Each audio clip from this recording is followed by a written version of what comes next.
Yo guys, ketemu lagi bersama Raka Jana. Mari kita lanjutkan Nusantara Series. Nah, mumpung masih bulan Agustus, kemarin juga udah banyak teman-teman yang request tentang beberapa mitologi yang ada di Indonesia. Dan dari sekian banyak, akhirnya aku pilihlah satu karakter yang ya sangat ikonik, yaitu naga. Cuman nih yang request nggak spesifik bilang naga apa. Akhirnya aku pilih dan aku putuskan untuk menggambar naga Basuki. Nah, supaya nggak lama-lama nih di awal, seperti biasa subscribe dulu dan nyalakan loncengnya. Thank you. Oke guys, welcome back di Nusantara Series. Dan seperti yang aku bilang di awal, kita akan menggambar naga Basuki, salah satu sosok mitologi yang sangat terkenal di cerita rakyat Bali. Dan ini merupakan salah satu requestan dari subscriber.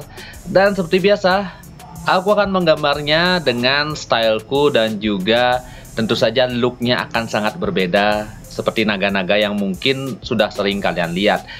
Kita mulai aja dulu nih guys, tipis-tipis untuk membuat sketsanya. Di sini aku menggunakan brush andalan yaitu Inkblade. Kalau kalian ini pengguna Procreate dengan bahasa Indonesia, itu Inkblade apa ya terjemahannya rembesan tinta. Memang agak aneh sih pertama kali aku baca gitu ya. By the way, sekarang kita akan masuk ke proses inking. Seperti biasa buka layer baru. Posisinya ada di atas layer sketsa.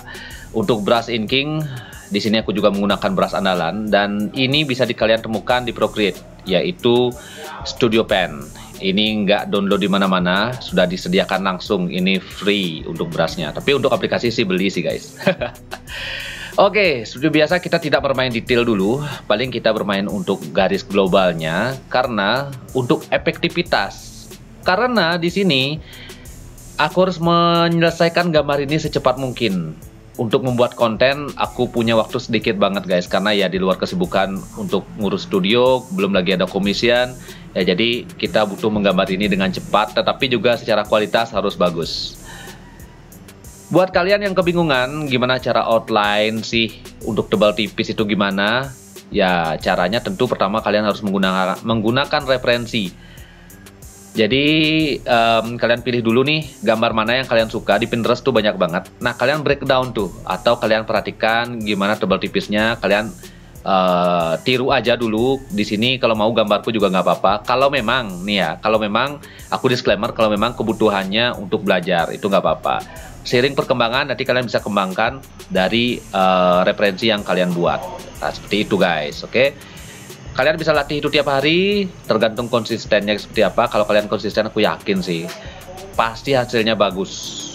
Dan nggak menutup kemungkinan pasti hasilnya lebih bagus dari gambar yang aku buat. Oke, itu tergantung latihannya sih.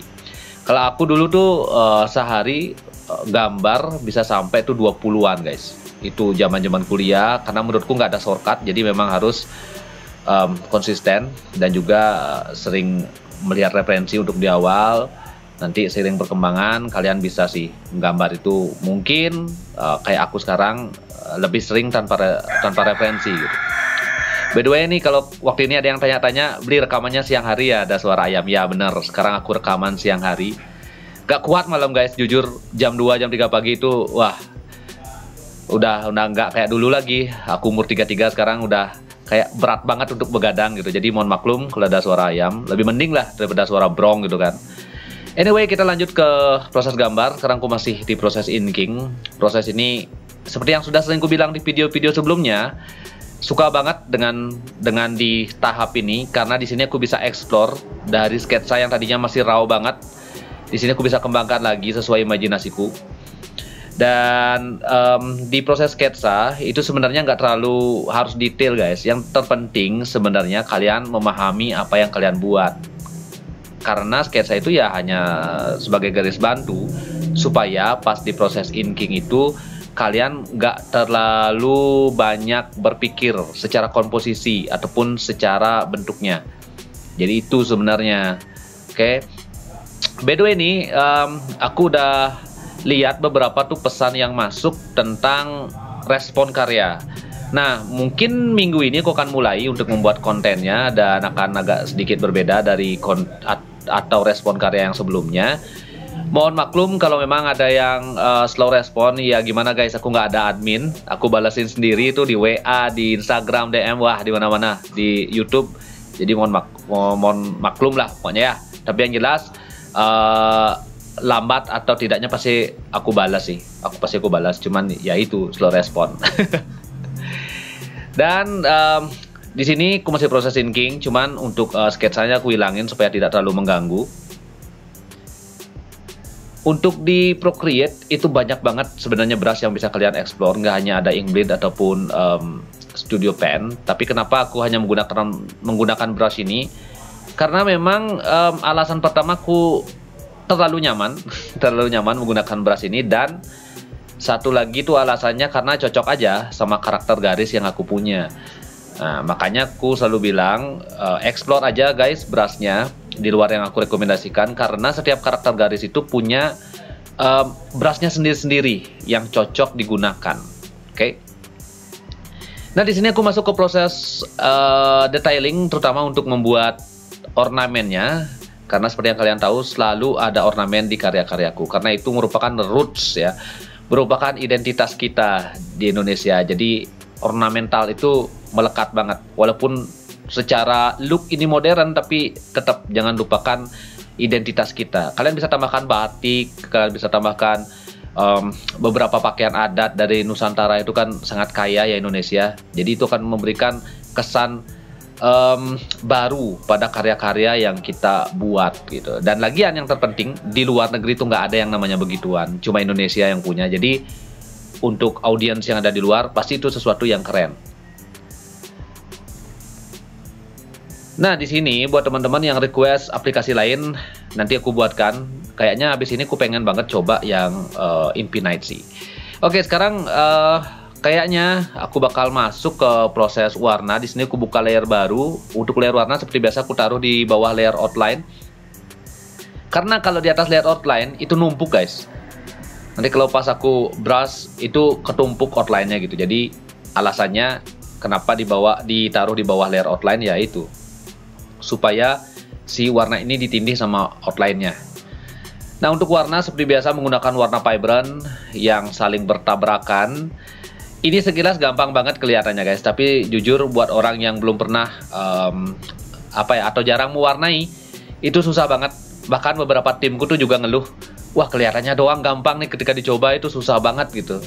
Ya karena memang warna vibrant itu kan sebenarnya warna yang mentah banget ya. Warna yang mentah itu alasannya kenapa kalau kita salah memasang komposisi warnanya itu bakalan aneh kelihatannya, beneran aneh gitu. Tapi di sini kan yang kalian lihat ini akumulatif lah. Aku udah latihan lama, tentu ada trial and errornya, itu udah pastilah di segala bidang kita mesti coba dulu. Cuman kalau kalian nggak pernah coba, kalian nggak akan tahu kesalahannya di mana. Ya intinya harus sering coba, dan di awal kalian gunakan referensi, kalian biar tahu lah kira-kira komposisi warna yang bagus itu seperti apa. Ya walaupun ujung-ujungnya balik ke selera, itu sih nggak apa-apa. Kalau memang kalian suka jenis warna yang kalian gunakan sekarang nggak apa-apa. Tapi kalau pengen belajar warna yang seperti aku gunakan, yaitu gunakan referensi dulu dan kalian cobalah sesering mungkin. Dan setiap karya yang kalian buat nantinya bisa bisa dievaluasi lagi. Kira-kira kekurangannya di mana? Atau kalian bisa juga butuh sparring partner, kalian tunjukkan ke teman kalian, keluarga kalian, minta masukan seperti apa. Pokoknya jangan anti kritik deh, karena dari sana kalian bakal melihat sudut pandang yang berbeda dari audiens yang berbeda juga, dan itu ujung-ujungnya nanti akan membuat karya kalian jadi semakin matang. Oke. Nah, di sini aku belum masuk ke proses shading. Di sini aku hanya fokus untuk komposisi warna, kemudian hanya base color, warna dasarnya kita tumpuk dulu semua. Habis itu kita masuk ke proses shading. Oke.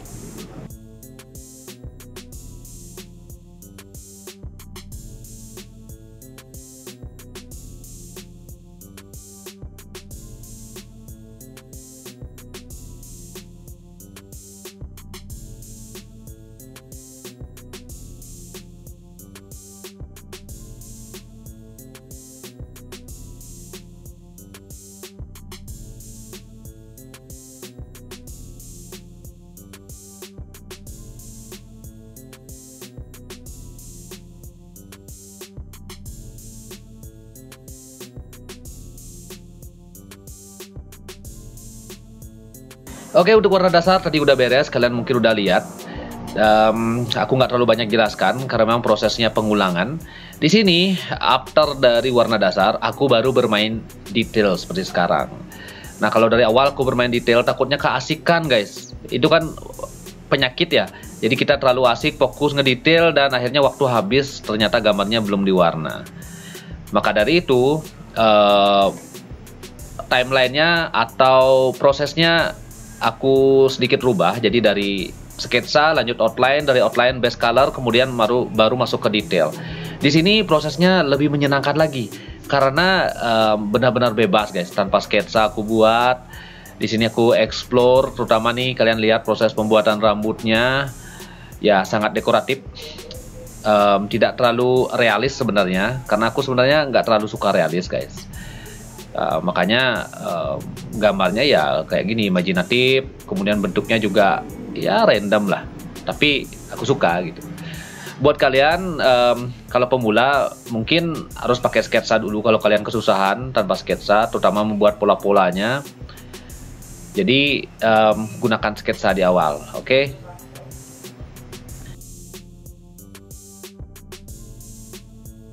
Di sini untuk proses detail ini sebenarnya kombinasi masih tetap dari proses membuat naga, guys. Jadi ada beberapa sisik yang aku tampilkan.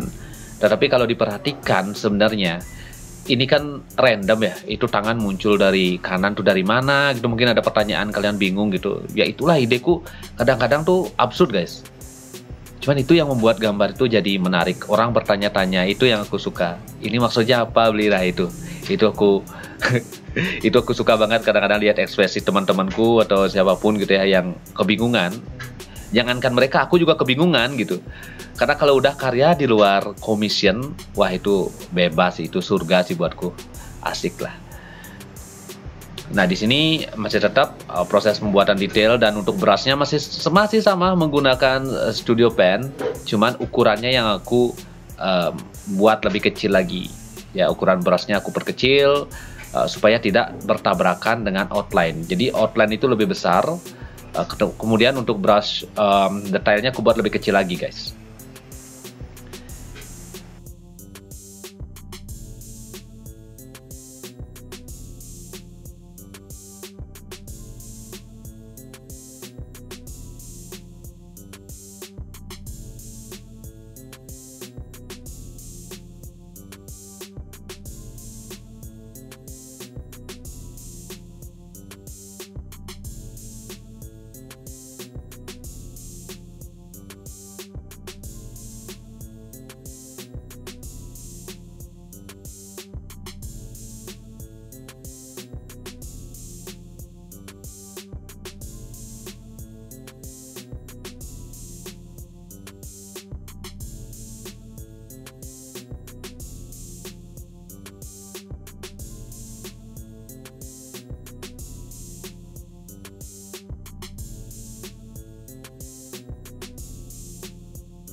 Nah, after ini kita akan masuk ke proses shading warna.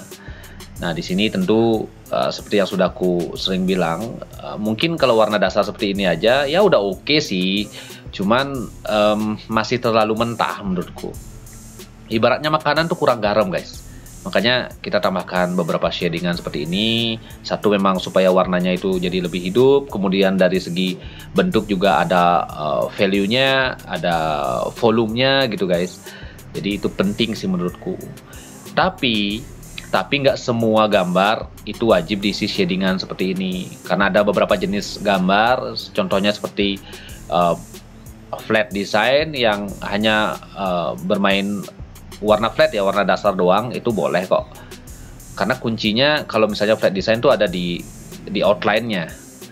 Jadi outline itu udah membuat gambar itu benar-benar keren gitu, benar-benar menurutku udah solid lah tanpa adanya shading gitu. Nah, di sini untuk shading kalian juga bisa tiru ini dulu untuk komposisi warnanya. Nanti kalian bisa kembangkan lagi, terutama buat pemula nih. Karena memang channel ini aku dedikasikan untuk para pemula.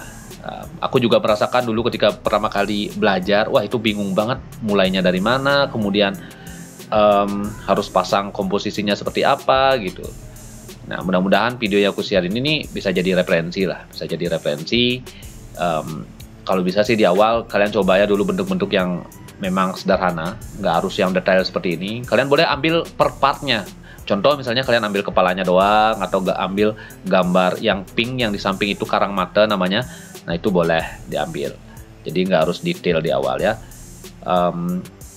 Terus di sini masih masuk ke proses detail untuk shading. Cuman aku masih bingung nih, apakah nanti aku mau tambahkan highlight atau enggak. Kita lihat aja looknya.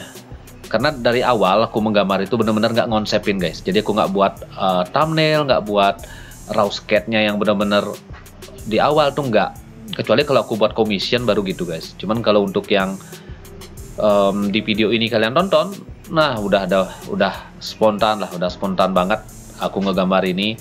Jadi apa yang pengen aku tambahin ya tambahin. Pokoknya freestyle lah, bebas.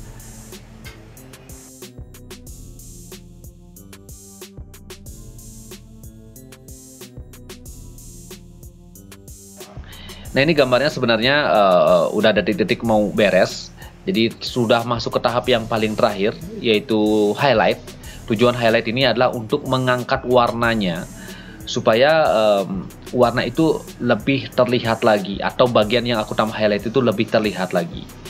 Nah jadi tujuannya itu yaitu tadi menonjolkan bentuk yang pengen kita pengen kita tampilkan lebih ketimbang objek yang lain. Jadi seperti itu, dan gak wajib di setiap titik itu diisi highlight. Jadi aku sering banget aku lihat pemula tuh setiap bagian diisi highlight guys. Jangan ya. Dan ini hasil jadinya, Nagabasuki versinya Rakajana dengan warna yang super vibrant. Semoga kalian suka dengan konten kali ini, dan seperti biasa semoga mendapatkan insight. Enjoy.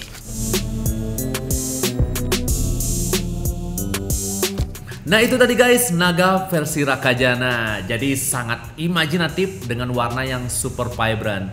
Mudah-mudahan di video kali ini seperti biasa kalian mendapatkan banyak insight. Nah kalau kalian nih punya teman-teman yang suka gambar juga, tolong di-share video ini supaya kalian bisa berkembangnya bersama. Oke? Nah seperti biasa buat pemula, cara melatih konsisten adalah menggambarlah yang simple-simple aja di awal. Yang terpenting kalian dapat nih mentalitas berkaryanya dulu. Nanti masalah gambar detail, masalah hasil, itu adalah proses akumulatif. Oke? Nah sebelum video ini berakhir, jangan lupa di subscribe, di like, di komen, dan di share. Oke? Akhir kata Rakajana signing out. See you di konten selanjutnya. Bye bye.